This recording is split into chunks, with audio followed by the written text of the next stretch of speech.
एक ड्रामा अभी कुछ हफ्तों पहले ही अपना सफर मुकम्मल कर चुका है और लोग अब तक उसके फिनाले को भूल नहीं पाए। आज हम बात करेंगे उन टॉप 5 पाकिस्तानी ड्रामास की जो अभी सबसे रिसेंटली खत्म हुए हैं, और मैं आपको हर ड्रामा की पूरी डिटेल, एपिसोड काउंट और रियल फैक्ट्स के साथ बताती चलूंगी। मैं हूं आपकी होस्ट और ये चैनल है ड्रामालॉजी, जहां हर इन्फॉर्मेशन रिसर्च करके ही आप तक पहुंचाई जाती है। अगर आप यहां नए हैं तो सब्सक्राइब जरूर कर लीजिए और वीडियो पसंद आए तो लाइक और कमेंट करना ना भूलें, क्योंकि आपकी राय हमें अगली वीडियो बेहतर बनाने में मदद करती है। चलिए शुरू करते हैं नंबर 5 से। नंबर 5 पर है मुसाफत। ये ड्रामा 11 जून 2026 को सिर्फ 38 एपिसोड्स में मुकम्मल हो गया, जो इसे इस लिस्ट के सबसे छोटे लेकिन सबसे टाइट पेस ड्रामास में से एक बनाता है। मोहसिन अब्बास हैदर ने उसामा का रोल निभाया, एक इमोशनल और फैमिली ओरिएंटेड इंसान जो प्यार और जिम्मेदारी के बीच फंसा हुआ है, और अलिशबा खान ने मिनाल का किरदार किया, जिसकी जिंदगी भी काफी मुश्किलों से गुजरती है। नाम मुसाफत का मतलब होता है फासला या सफ़र, और पूरी कहानी इसी ख्याल के अराउंड घूमती है कि कैसे दो लोग अपने अपने इमोशनल फासले तय करके एक दूसरे तक पहुंचते हैं।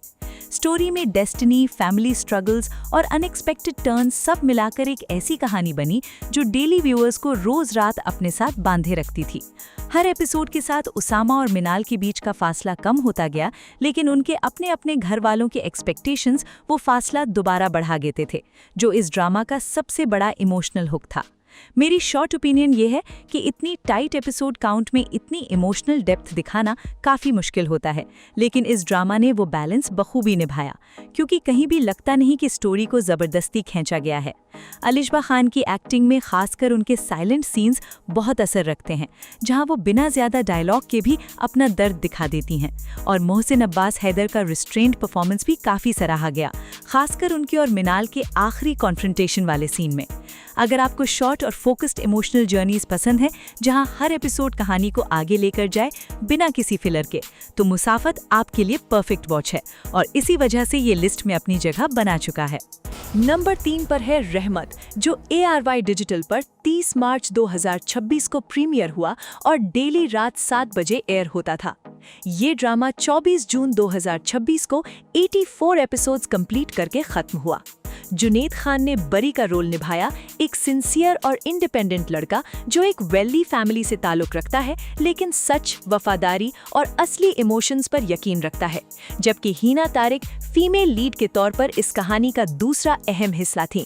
स्टोरी में प्यार, कुर्बानी और फैमिली के प्रेशर को इतनी खूबसूरती से बुना गया है कि ये सिर्फ एक रोमांटिक ड्रामा नहीं रहता, बल्कि एक पूरी फैमिली की इमोशनल जर्नी बन जाता है। बरी का अपना लव स्टोरी फैमिली एक्सपेक्टेशंस के खिलाफ खड़ा होता है, और यही कॉन्फ्लिक्ट इस ड्रामा का सबसे बड़ा हुक है। कास्ट में रहम रफीक का कैरेक्टर अलीज़े भी काफ़ी डिस्कस हुआ, जो कहानी में एक नया इमोशनल एंगल लाता है और बीच बीच में कहानी का मूड बदल देता है। मेरी शॉर्ट ओपिनियन ये है कि जुनैद खान का इस तरह के इमोशनली लेयर्ड रोल में आना उनके करियर का एक इंटरेस्टिंग मोड़ है, और उन्होंने कैरेक्टर की वल्नरेबिलिटी को काफ़ी नेचुरल अंदाज में निभाया, बिना किसी ओवर द टॉप ड्रामा के। 84 एपिसोड्स के साथ ये भी एक लंबी रनिंग ड्रामा थी, जो दिखाता है कि ऑडियंस ने इस कहानी को कितना अपनाया और रोज रात 7 बजे अपना टाइम इसे दिया।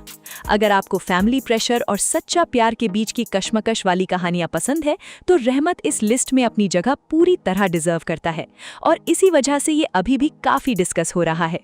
कई व्यूअर्स ने इस ड्रामा के बरी और अलीज़े वाले सीन्स को इस साल के सबसे यादगार टीवी मोमेंट्स में शामिल किया है। नंबर 4 पर है हद, जो HMTV पर 24 मार्च 2026 को लॉन्च हुआ और डेली रात 7 बजे एयर होता था। ये ड्रामा 18 जून 2026 को 84 एपिसोड्स कंप्लीट करके खत्म हुआ, जो इसे इस लिस्ट के सबसे लंबे रनिंग ड्रामाज में से एक बनाता है। नबील जुबैरी और मिन्सा मलिक लीड रोल्स में थे, जिनकी केमिस्ट्री ने इस ड्रामा को हर रोज व्यूअर्स के घर का हिस्सा बना दिया। नाम हद का मतलब होता है लिमिट या हद, और कहानी भी इन्हीं हदों के अराउंड घूमती है जो लोग खुद पर या अपने प्यार करने वालों पर लगाते हैं। ये एक इमोशनल फैमिली ड्रामा है, जहां मुश्किल फैसले, मोहब्बत और टकराव एक दूसरे से जुड़े हुए हैं, और हर कैरेक्टर अपनी अपनी हद को टेस्ट करता नजर आता है। कहानी में अरसलान असद बट का कैरेक्टर भी काफी अहम रहा, जो कई बार कहानी के कॉन्फ्लिक्ट को और इंटेंस बना देता है। मेरी शॉर्ट ओपिनियन ये है कि 24 एपिसोड्स तक एक ही इमोशनल इंटेंसिटी को मेंटेन करना किसी भी ड्रामा के लिए बड़ा चैलेंज होता है, लेकिन हद ने अपनी कंसिस्टेंसी से ये कर दिखाया, क्योंकि लास्ट एपिसोड तक भी ऑडियंस की इंटरेस्ट वैसी ही बरकरार रही जितनी पहले एपिसोड में थी। नबील जुबैरी का परफॉर्मेंस खासकर उन सीन्स में स्टैंड आउट रहा जहां कैरेक्टर अपने दर्द को छुपाने की कोशिश करता है, लेकिन उसकी आंखें सब कुछ कह देती हैं। मिन्सा मलिक ने भी अपने कैरेक्टर को इतनी सेंसिटिविटी के साथ निभाया कि कई इमोशनल सीन्स सोशल मीडिया पर क्लिप्स के तौर पर काफी शेयर हुए, खासकर ड्रामा के आखिरी 10 एपिसोड्स के दौरान। अगर आपको लंबी, गहरी और फैमिली बेस्ड इमोशनल कहानियां पसंद है जहां हर रिश्ता टेस्ट होता है, तो हद डेफिनेटली देखने लायक है, और यही वजह है कि ये इस लिस्ट में शामिल है। नंबर 2 पर है मिल्कियत, जो हर पल जियो पर 9 मई 2026 को प्रीमियर हुआ और डेली रात 8 बजे एयर होता था। ये ड्रामा जून के आखिरी हफ्ते में 48 एपिसोड्स कंप्लीट करके खत्म हुआ। सानिया शमशाद ने सोहा का रोल किया, एक हम्बल और स्ट्रॉन्ग लड़की जो अपनी शादी के बाद खुश थी जब तक उसका शौहर रफ़ई, जिसका किरदार हारून शाहिद ने निभाया, एक एक्सीडेंट में गुजर नहीं जाता।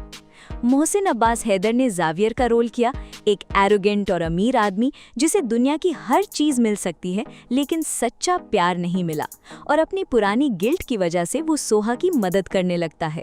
धीरे धीरे उनके दरमियान करीबी बढ़ती जाती है।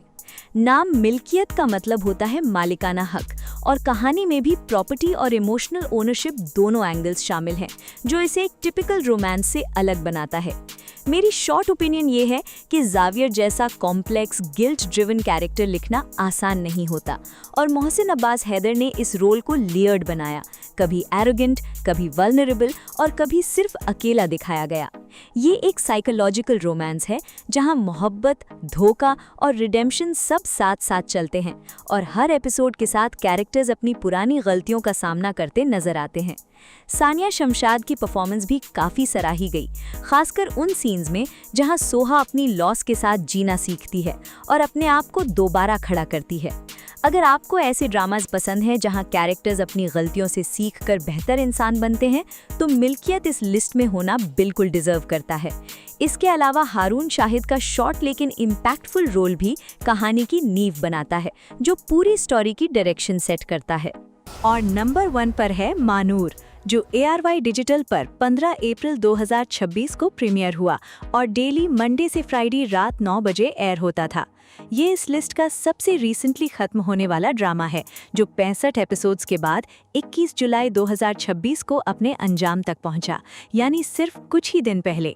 खदीजा सलीम ने टाइटल रोल महानूर निभाया, एक ऐसी लड़की जिसके सपने सिंपल थे लेकिन उसकी जिंदगी में धोखा, कुर्बानी और मुश्किल फैसले भरे हुए थे, जबकि हुमायूं अशरफ और जोया नासिर भी इस कास्ट का अहम हिस्सा थे। स्टोरी दिखाती है कि कैसे एक लड़की सामाजिक दबाव और फैमिली एक्सपेक्टेशंस के बावजूद अपनी पहचान और अपना फ्यूचर दोबारा हासिल करती है। हर एपिसोड उसके सब्र और हिम्मत का एक नया इम्तिहान लेके आता था, और यही वजह है कि व्यूअर्स इस कैरेक्टर के साथ इतनी डीपली कनेक्ट हो गए कि इसके इमोशनल सीन्स हमेशा सोशल मीडिया पर ट्रेंड करते रहे। मेरी शॉर्ट ओपिनियन ये है कि खदीजा सलीम ने टाइटल रोल में जो इमोशनल रेंज दिखाई है, वो किसी भी एस्टैब्लिश्ड एक्ट्रेस की परफॉर्मेंस को टक्कर देती है, खासकर ड्रामा के आखिरी हफ्तों में जब कहानी अपनी क्लाइमैक्स की तरफ बढ़ती है। 65 एपिसोड्स तक ऑडियंस को रोज रात अपने साथ बांधे रखना कोई मामूली काम नहीं, और इस ड्रामा ने बिल्कुल रिसेंटली सिर्फ कुछ दिन पहले ही अपना सफर मुकम्मल किया है, इसलिए इसकी यादें अभी भी ताज़ा हैं और सोशल मीडिया पर डिस्कशन अभी भी जारी है। यही ताजगी और ये इमोशनल डेप्थ है जो महानूर को इस लिस्ट का नंबर 1 बनाती है। इसके अलावा हुमायूं अशरफ का कैरेक्टर भी कहानी को इमोशनल सपोर्ट देता है, जो महानूर के सफर को और रियल बनाता है। तो ये थी हमारी लिस्ट टॉप 5 पाकिस्तानी ड्रामास जो अभी सबसे रिसेंटली खत्म हुए हैं। आपने इनमें से कौन सा देखा और कौन सा फिनाले आपको सबसे ज्यादा पसंद आया, कमेंट्स में जरूर बताइएगा। अगर वीडियो में दी गई इन्फॉर्मेशन काम आई हो तो लाइक कर दीजिए और ड्रामोलॉजी को सब्सक्राइब कर लीजिए ताकि हर नया अपडेट सबसे पहले आप तक पहुंचे। मिलते हैं अगली वीडियो में, तब तक के लिए अल्लाह हाफिज।